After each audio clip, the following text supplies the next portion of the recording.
Փոփոխություններ են առողջապահական համակարգում, մեկը մյուսի հետևից իրենց պաշտոններից հեռանում են բժշկական կենտրոնների ղեկավարները։ Առնվազն վերջին մեկ ամսվա ընթացքում 2 այսպիսի դեպք է եղել 2 մեծ բուժ հիմնարկներում։ Մի դեպքում Սուրբ Գրիգոր Լուսավորիչ բժշկական կենտրոնում, մյուս դեպքում Ուռուցքաբանության ազգային կենտրոնում։ Կախվածությունների բուժման ազգային կենտրոնի տնօրենն էլ հայտարարություն է տարածել։ Մայիսի 4-ից էլ նրա լիազորություններն են դադարելու, պայմանագիրն է լուծվում։ Կարծում եմ, սա նորմալ ընթացք է, տնօրենների փոփոխությունը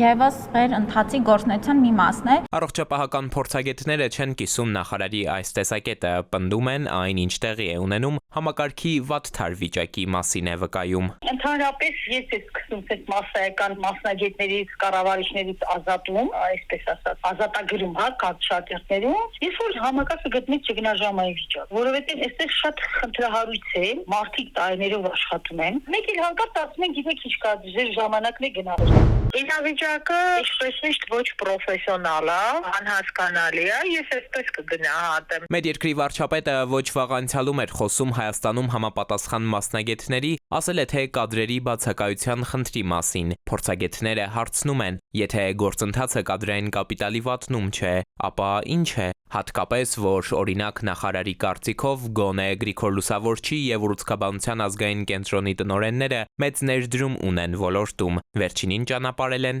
նախարարության մեդալով։ Այս մոտեցումը առաջինը վնասա պետական ապարատին, առաջին այսպես ճգնաժամը